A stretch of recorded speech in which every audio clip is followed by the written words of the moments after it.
that a clash? So, what did IPOB do that you promptly declared them a terrorist group in 2017? I think about August. IPOB is known to be clamoring for one thing: self-determination. Self-determination is a right recognized by the United Nations Declaration of Human Rights of 1948. It is recognized by the African Charter on Human and People's Rights. It is recognized by the European Convention on Human Rights. It is recognized by the American Intergovernmental Convention on Human Rights. Excuse me. It is recognized by the Indigenous People's Rights Instrument. It is recognized by the civilized world that where a people feel they are suffocating under a particular system, like the Nigerian system, which they call federalism, which is actually unitary, they have a right to seek for self-determination. Whoever knew that USSR, the former Union of Soviet Socialist Republic, will break up into smithereens, into about 15 independent nations. Eritrea and Ethiopia used to be one country. Today they are two sovereign countries. Sudan and Southern Sudan used to be one country. Today they are separate countries. India, Pakistan, and Bangladesh used to be one country. Today they are separate countries. So you cannot say a people cannot seek for self-determination if the system under which they are presently being held together, being coupled together forcibly, is no longer working, or is now asphyxiating, or is hemorrhaging, or is suffocating. They can seek for self-determination. That is all that IPOB has been saying. And we all see IPOB. We see them moving on the streets, blowing whistle, wearing beret, singing, dancing, with clubs. How does that make them a terrorist group? The military high command in 2017 first quickly came out before the formal proscription through the Office of the Attorney General under Section 2 of the Terrorism Prevention Act of 2011 that IPOB was hereby banned. And what was the offenses? According to the military high command, you can Google it by yourself. Said they were carrying clubs, they were throwing pebbles and stones, and that they seized a rifle from a female military officer and 2 rifles from other military officer. That was why they declared them terrorist group. But Boko Haram, that has been ravaging Nigeria, killing Nigerians in their homes, on the streets, in the markets, in churches, in mosques, bombing. You have not declared them terrorist groups specifically. Boko Haram, that is occupying swaths of land in the northern part of Nigeria, particularly in the northeast, controlling many local government areas, with the governor crying out, controlling many local government areas in Niger State, with the governor crying out. Boko Haram, that now give passes, set up their own government, and impose taxes on the indigenes, that they must pay tax, and they must pay certain tithes and certain dues, and with a pass before they can pass, because they can go somewhere. You haven't seen such a group that is challenging your sovereignty and your suzerainty, challenging your legitimacy as a terrorist group. That is double speak by this government. And it is this kind of double speak, this kind of self-contradiction, that the insecurity is still festering and ravaging. You need to do things holistically, using the same rule. Not rule of law for some people, and then rule of the thumb for others. It cannot work. A group is challenging your legitimacy, making your state look like a failed state. And one of the greatest indices of a failed state, apart from grinding poverty, which we're already in, being the poverty capital of the world, having overtaken India, apart from corruption, monumental corruption, which we're already in, being rated by Transparency International, under the Transparency Anti-Corruption Perception Index in 2022, as the number 149 out of 180 countries in the world, most corrupt, and the second most corrupt country in West Africa. Those ones are already there as indices of a failed or failing state. But one of the greatest indices of a failed state is when non-state actors like Boko Haram, like armed bandits, like kidnappers, begin to challenge the supremacy of legitimate government, dictating the pace in terms of violence, inflation of violence, in terms of control of instruments, of coercion, of violence. That is a failed state. You don't need any other definition. And that is going on in Nigeria, where Boko Haram and armed bandits will attack the very institution of defense, the Nigerian Defense Academy, and take away some officers, killing one of them. Where Boko Haram, kidnappers, will kidnap some students in Kaduna State, and then dictate to the government and the parents of these children to buy them bags of rice, bags of gari, bags of beans, to buy them tomatoes, tarodo, tatashi, vegetable oil, palm oil, even dictating the quantity that will be bought, that must be bought for them, so that they can feed their children who are under captivity for the purpose of extracting ransom from the parents. That is a failed state. You don't need any definition, other definition for it. So, the president, after the Attorney General did his work gazetting these two groups as terrorist groups, had done well, but he has not done very well. He fell far short of going the whole hog. Declare Boko Haram, mentioning specifically, you are hereby declared a terrorist group. Niyetiala, you that have been owning up to killings, to attacks on innocent villagers, owning up to sending people, you are hereby declared a terrorist group. These are more terrorist inclined than IPOB that were blowing whistles and marching on the streets, carrying club dancing. We want Biafra. We want Biafra. That was what you categorize as terrorism. And then you now put away their leader, the leader of IPOB, Mazi Nnamudi Kanu. He was even captured in Kenya and forcibly brought to Nigeria. He's in detention. When Nigerians, this government particularly, I need to drum it to the ears of this government. Because with all respect, this government appears dumb. It appears numb. And it appears deaf. And it appears blind. Let me drive it home. When the time of an idea has come, you can't stop it. Adaka Boro was killed for an idea. That did not stop the agitation in the Niger Delta. Kensaru Wiwa was murdered, judicial murder, for an idea. That did not stop the crisis in the Niger Delta. Igboho is kept away, at least somewhere in Republic of Benin.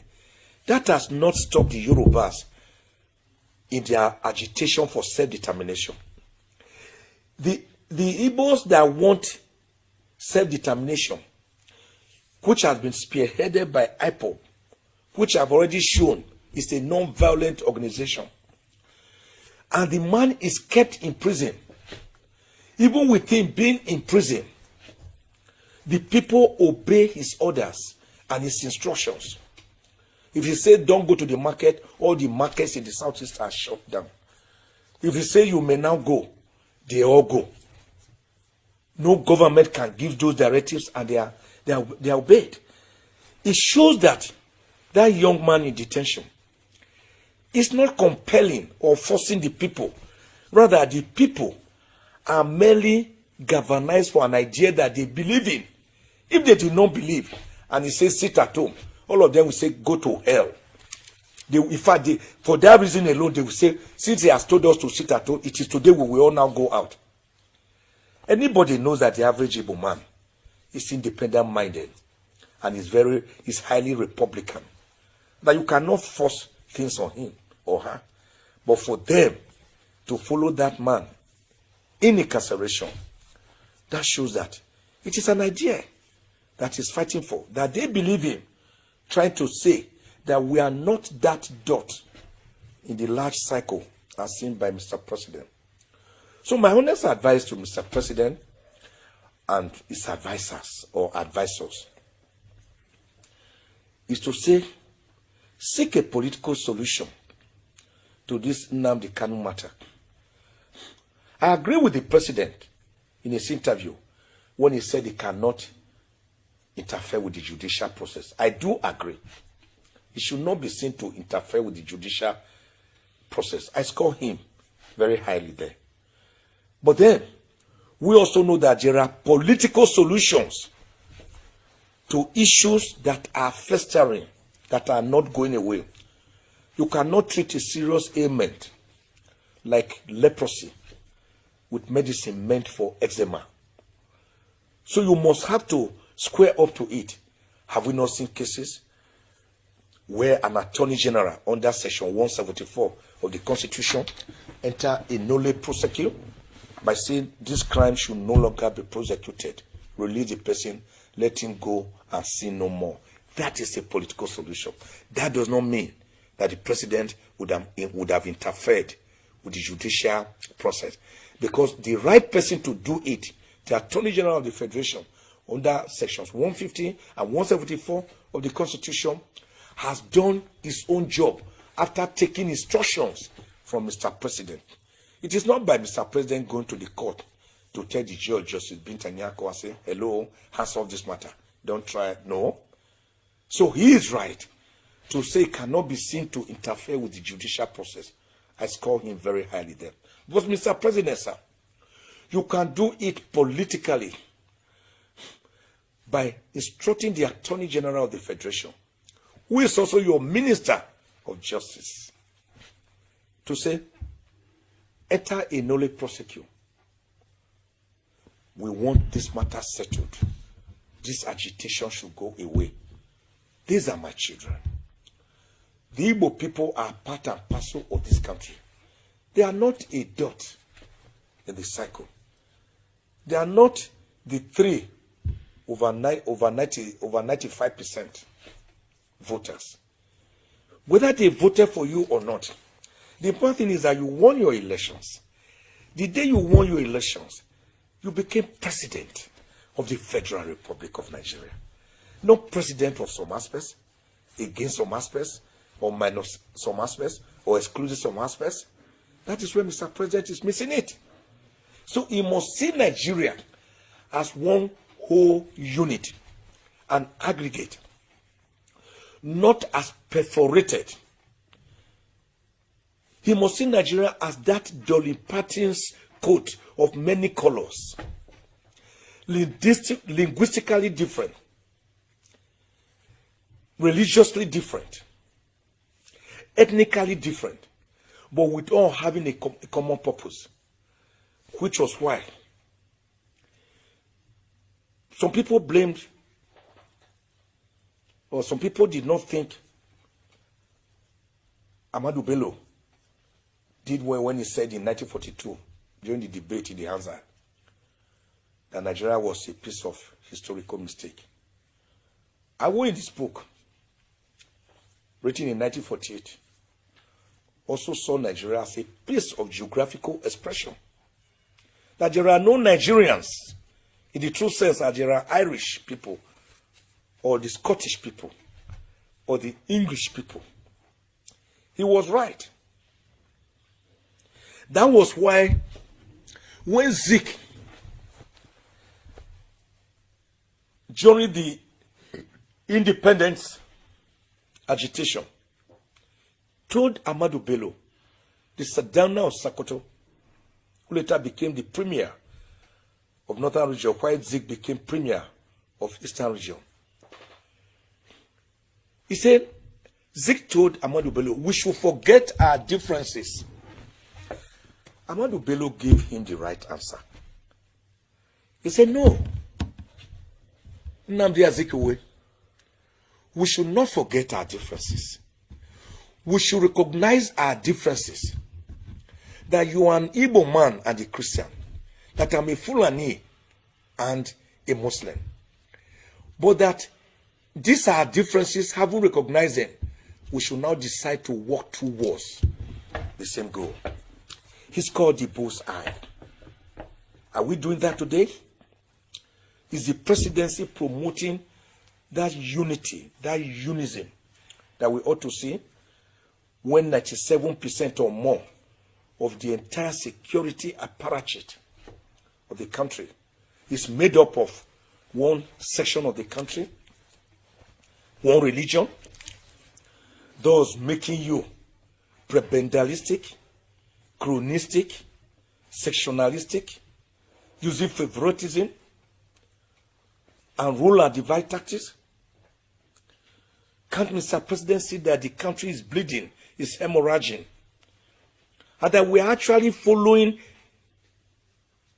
ironically and unfortunately, the social theory of Claude Ake and other eggheads like him, that Nigeria is operating a disarticulate economy where we produce what we do not consume and consume what we do not produce? Can't Mr. President see that? Didn't Mr. President and others, the leaders, the leading lights of APC, were they not on the streets in January 2012 in Operation Close Down Nigeria in Abuja and Lagos and Ibadan and Osogbo over removal of oil subsidy? Because they said the Jonathan government was lying, that there was nothing like subsidy on oil, and that in any case, if there was a subsidy, it was only benefiting the few, but that they should not remove it. They demonstrated. Jonathan had increased the fuel price to, I think, about 100 naira. And then that forced him to bring it to 97 from about 88 naira per liter. This government has already increased the pump price of fuel on about 2 occasions. Today is about 165 naira. They are still threatening. They are now calling the final removal of subsidy. And I asked the question, which subsidy? The one you said was not there in January 2012? So we have to be interrogative. We must challenge authority. We must speak truth to authority. We must challenge impunity. We have to ask APC and Mr. President, you promised us that the naira will change at 1 naira to $1 when you become president.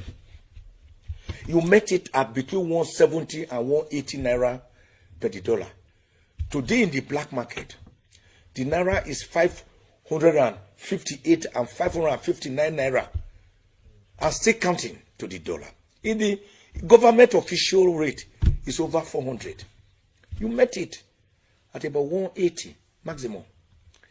You told us that you will lead from the front as a retired military general, and that you will crush Boko Haram within 3 months of your coming to power.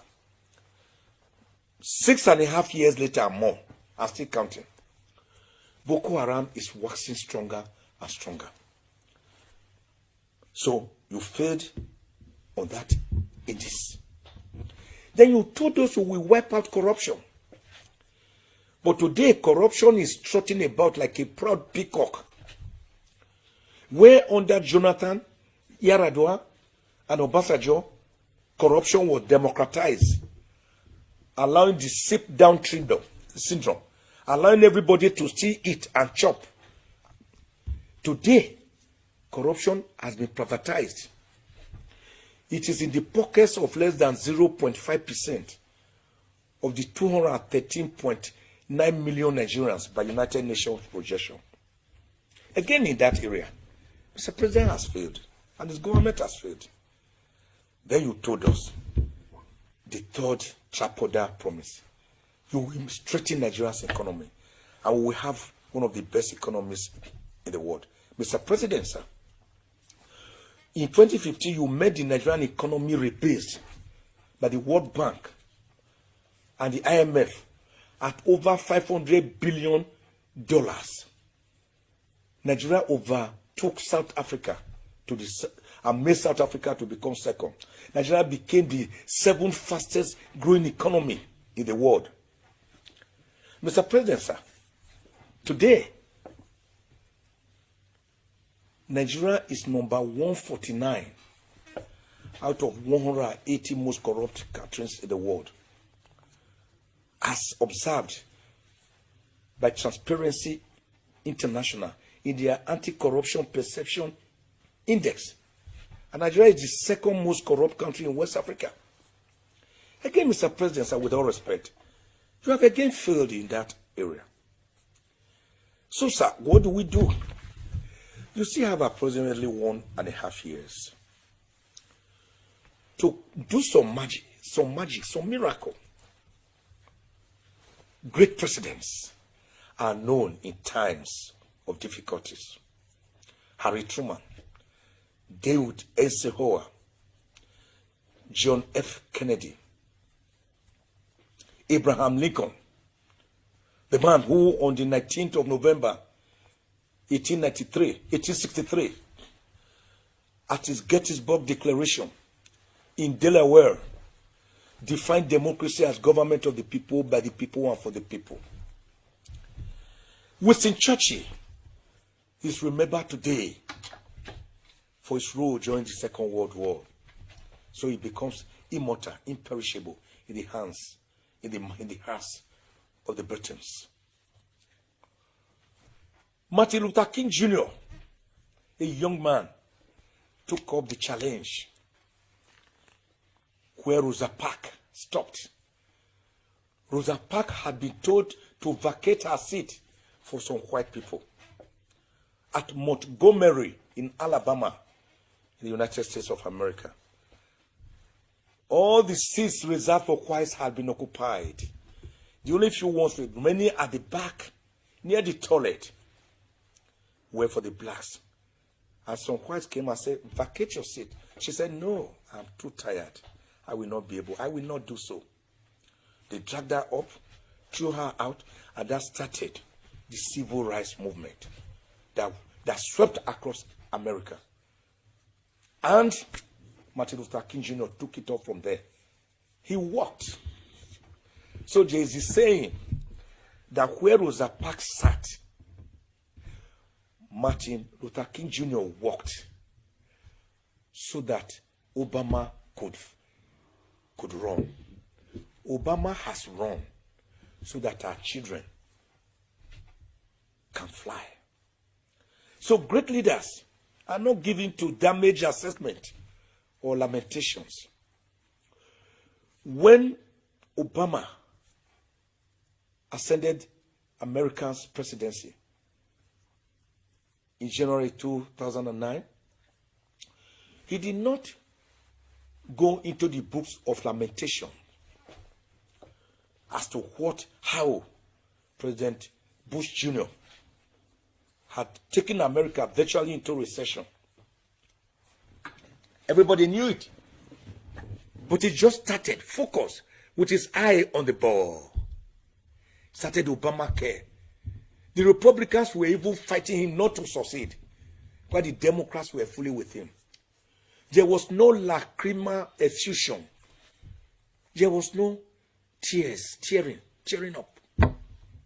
He squared up to the job because he asked for the job. Joe Biden defeated Donald Trump before he was sworn in January 2021. He had already assembled virtually the entire cabinet. So he hit the ground running. But we saw this government, which was never prepared for governance. They were rather prepared for the bamboo being soaked in his blood. For violence, that's the major participants. Then God touched the heart of that great African Democrat, President, Dr.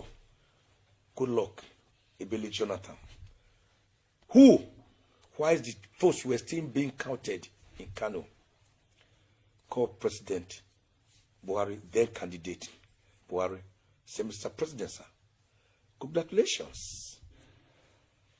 The president could not believe it. God bless President Buhari, because on 3 occasions at least I've watched him say it, that Jonathan shocked him and surprised him. That what he did, not many people in the world can ever do that. So he congratulated Mr. President. The power you wanted, you couldn't get it in 2003. You failed in 2007. You cried in 2011 after leave, saying that you will never campaign again. But somehow, there was a coalition of forces, different political parties, cobbled together to drive away the PDP from power. And you won. Because they were not prepared for governance. That was why 6 months later, it took up to 6 months before they could assemble a mere cabinet of ministers, with many of them non-performing ministers. So, Mr. President, sir, when the going gets tough, only the tough gets going. Trying times are what bring out the best in leaders, quality leaders. Don't lament over the past. No, sir. History beckons on you to put your name into the pantheon of heroes that govern Nigeria. Apart from Obasanjo, you are the only Nigerian who has had the rare privilege of being both a military head of state and a civilian president. To whom much is given, sir, much is expected. So Nigerians look up to you to remove the present grinding poverty, abject penury, the crimson red blood flowing on the streets and in our farms, to remove the state of neither in which they have found themselves, the melancholy, the gnashing of teeth, the tears, sorrows, and blood, finally hand over power. Whether you can do it or not, time shall tell. But it is in your own interest, sir, to do something so that you remain on the good side of history. So that when Nigerians remember you, they will remember you with kind feelings, not with hatred, not with spite, not with regrets as to why they brought you in under serious populism. Remember, sir, Mr. President, one young man trekked from Lagos to Abuja to celebrate your victory. Remember, sir, another young man rode a bicycle from Kaduna to Abuja to celebrate your victory. Remember, sir, that there was euphoria across the country. Sir, take a drive deliberately, under camouflage, incognito, around the cities of Abuja or any other city in Nigeria. Pretend you are not Mr. President. And see that Nigerians are like the walking corpses or the living dead envisaged by Ayi Kwe Ama in his epic, The Beautiful Ones Are Not Yet Born. Do something about it, sir, so that we will not still fall into that category also envisaged by Ayi Kwe Ama. The same Ayi Kwe Ama. The Chichi Dodo bird. The Chichi Dodo bird hates human excrement with all his heart, with all his soul. But you know it's food, sir. When a person is defecating in the forest, the bird perches by to watch the human feces decay, and then maggots start wriggling out of those feces. The food of the bird that hates human feces is actually maggots that wriggle out of human feces. In other words, you cannot say you hate beans with all your heart and soul, and your best food is akara and moimoi. Such is contradictory. You cannot play Hamlet without the Prince of Denmark. You cannot argue that 6 is different from half a dozen. Sir, the time is short. History beckons on you. Don't attempt to play Romeo without Juliet. The people are your constituency. They elected you into office. And under section 14 of the Constitution, say power belongs to the people, through whom people in government derive their authority to act. So this power belongs to the people. Exercise it, sir, in their favor. Not to do so is to argue that you